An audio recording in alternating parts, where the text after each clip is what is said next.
Hello friends, welcome to our official channel the goal achiever. मैं राम कुमार खान आप लोगों का स्वागत करता हूं हमारे यूट्यूब के official channel the goal achiever में। जी हां फ्रेंड्स, बहुत अच्छी न्यूज़ आई है। ईएसआईसी के द्वारा नोटिफिकेशन रिलीज़ कर दी गई है। जैसा कि ये सीज़न खत्म हो गया था, आईबीपीएस क्लर्क का भी एग्ज़ाम खत्म हो गया था और इस बीच में कोई वैकेंसीज नहीं थी और इसका नोटिफिकेशन आना ये काफ़ी एस्पिरेंट के लिए काफ़ी गुड न्यूज़ है। और ये इसमें वेरियस पोस्ट के लिए नोटिफिकेशन रिलीज़ कर दी गई है, यूडीसी के लिए, एमटीएस के लिए और स्टेनो के लिए। ऑल ओवर इंडिया की अगर मैं बात करूँ तो टोटल वैकेंसी 3800 प्लस वैकेंसीज है इसमें। और इसमें एज लिमिट क्या है, क्वालिफिकेशन क्या होगी और एज लिमिट काफ़ी इसमें अच्छा दिया गया है। सारी डिटेल्स में हम लोग बात करते हैं। चलिए स्टार्ट करते हैं। सबसे पहले आप लोग को स्क्रीन दिख रहा होगा, ये मैंने रीजनल ऑफिस बिहार का पीडीएफ रखा है। आपको आगे में दिख रहा होगा। आप इसमें क्या है ना, actually all over India level पे जितने भी रीजनल ऑफिसेज हैं सबका अलग अलग आपको देखने को मिलेगा पीडीएफ। तो आप जाकर वेबसाइट पे अपने एरिया के आपका जो रीजनल ऑफिस पड़ता है वहाँ का आप देख सकते हो और आप वहाँ के बारे में आप सारा डिटेल आप नोटिफिकेशन में देख सकते हो। बस वैकेंसीज अलग होंगी और बाद बाकी जो भी डिटेल्स होंगे वो सेम आपको देखने को मिलेगा। अगर बिहार की बात करूँ तो यूडीसी में टोटल वैकेंसीज 43 दी गई है, जैसा कि आपको स्क्रीन पर दिख रहा होगा।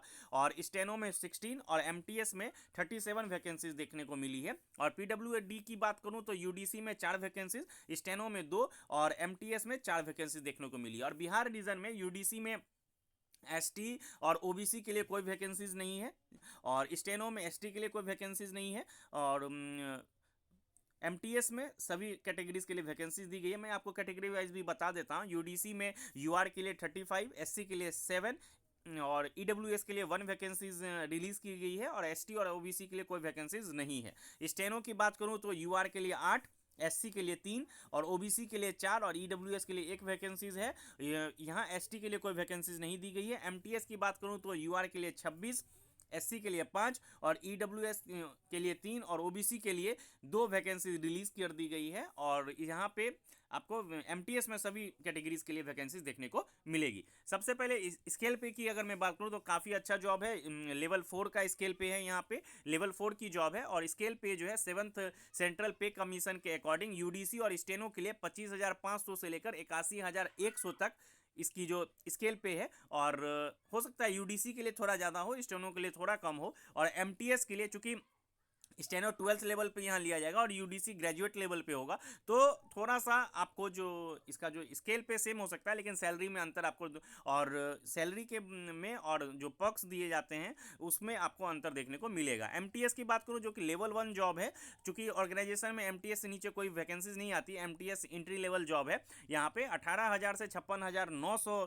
जो है इसका स्केल पे है। ये भी 7th पे के अकॉर्डिंग आपको देखने को मिला है। और एजुकेशन क्वालिफिकेशन की बात करूँ तो यूडीसी के लिए आप किसी भी यूनिवर्सिटी से अगर आप ग्रेजुएट हैं और आपको डाटाबेस का नॉलेज है, कंप्यूटर पे आप काम करना जानते हैं, तो आप यूडीसी के लिए वैकेंसीज आपके लिए सुटेबल है, आप इस फॉर्म को फिल कर सकते हैं। स्टेनो के लिए 12th क्लास अगर आप पास हैं किसी भी यूनिवर्सिटी या किसी भी कॉलेज से तो आप इस फॉर्म को भर सकते हैं। और इसमें आपको स्किल टेस्ट भी होगा 80 वर्ड्स पर मिनट के हिसाब से, इंग्लिश और हिंदी दोनों में होता है। तो आप जिसमें आप अच्छा आपका एफिशिएंसी अच्छी है आप उसके लिए आप डाल सकते हो। एमटीएस के लिए सिर्फ आप अगर आप मैट्रिकुलेट हैं किसी भी बोर्ड से, आपने अगर मैट्रिकुलेशन किया है तो आप इस वैकेंसीज को फिल कर सकते हैं। नेक्स्ट आते हैं यूडीसी के लिए एज लिमिट जो है 18 से 27 ईयर है।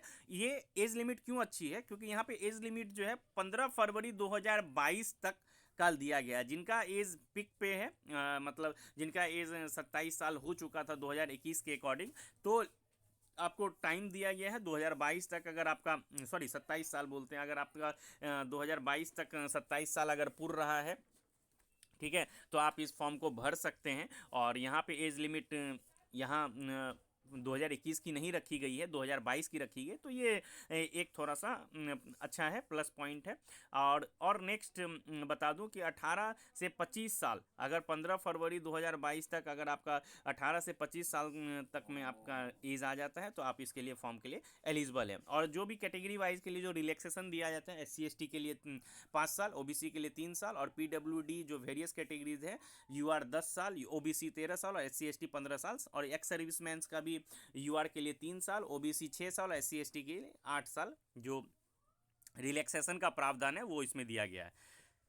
अमाउंट की बात करूँ कि पेमेंट ऑफ फ़ी आपको कितनी लगेगी, SC ST PWD और एक्स सर्विसमैन के लिए और फीमेल कैंडिडेट्स के लिए 250 रुपये, और जितने भी कैटेगरीज है जनरल OBC और EWS के लिए अदर, तो उसके लिए 500 रुपये यहाँ पे रखी गई है। और बता दूं कि फीमेल कैंडिडेट्स हैं उनको 250 ही रखने लगेंगे, चाहे वो किसी भी कैटेगरी से बिलोंग करती हैं।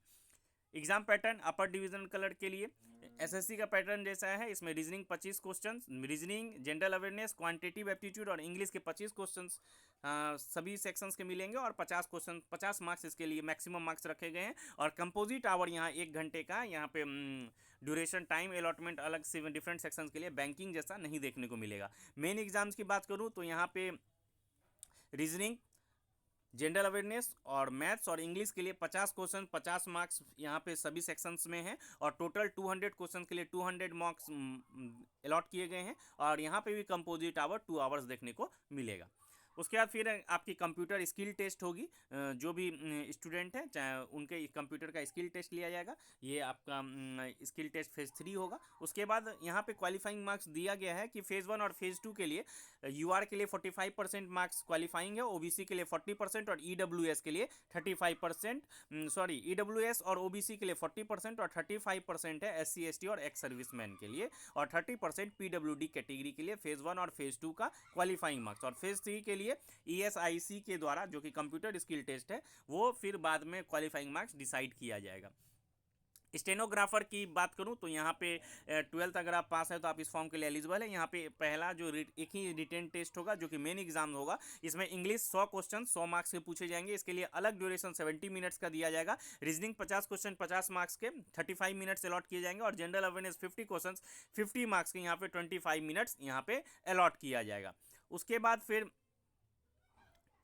फेज़ 2 के लिए यहाँ पे 1:10 के रेशियो में बच्चों को बुलाया जाएगा। अगर मान लीजिए वैकेंसीज 10 हैं तो यहाँ पे स्किल टू टेस्ट के लिए 100 बच्चों को बुलाया जाएगा, यानी कि 10 गुना रिजल्ट दिया जाएगा फेज़ 1 का स्टेनोग्राफर में। स्किल टेस्ट में स्टेनोग्राफी फेज़ 2 जो होगी वो स्किल टेस्ट होगी, और फिर यहाँ पे भी क्वालिफाइंग मार्क्स फेज़ 1 के लिए वही रखा गया है, और फेज़ 2 के लिए डिसाइड किया जाएगा बाद में ऑर्गेनाइजेशन के द्वारा, जो कि स्किल टेस्ट होगा। मल्टीटास्किंग स्टाफ के लिए बात करूं तो यहाँ पे ऑब्जेक्टिव टेस्ट होगा। पहला एग्जाम जो होगा प्रीलिम्स का वो होगा जनरल रीजनिंग के 25 question 50 marks, general awareness 25 question 50 marks, maths भी 25 क्वेश्चन 50 मार्क्स, और इंग्लिश भी 25 क्वेश्चन 50 मार्क्स, यानी कि 100 क्वेश्चन के लिए 200 मार्क्स दिए जाएंगे, और ड्यूरेशन यहाँ पे भी कंपोजिट आवर 1 घंटे का। उसके बाद फिर यहाँ पे फेज़ 1 में जो भी रिजल्ट फेज़ 2 के लिए जो जिनको बुलाया जाएगा 10 टाइम्स बच्चों को बुलाया जाएगा। अगर 100 वैकेंसीज हैं तो 1000 बच्चों को बुलाया जाएगा मेंस के लिए।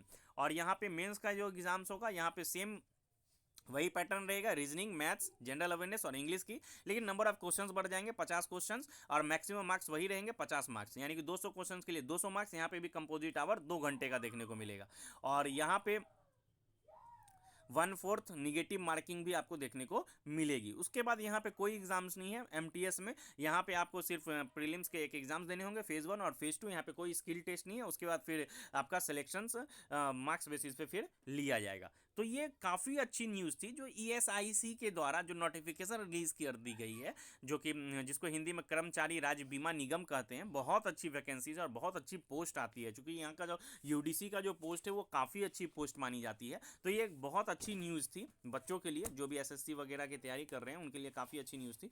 तो आप जाएँ और इस फॉर्म के बारे में अपना रीजनल ऑफिस जो भी हो उसके बारे में आप देखें, और आपकी जो इसमें जो सैलरी है वो भी बहुत अच्छी है। तो ये काफ़ी अच्छा न्यूज़ है कि न्यू ईयर बोनांजा आप बोल सकते हो, न्यू ईयर के में आपको ये वैकेंसीज देखने को मिली, और भी वैकेंसीज आपको जल्द ही देखने को मिलेगी। इसी तरह अपडेट के लिए और डिटेल जानकारी के लिए हमारे साथ बने रहें। Thank you for watching, keep watching our videos.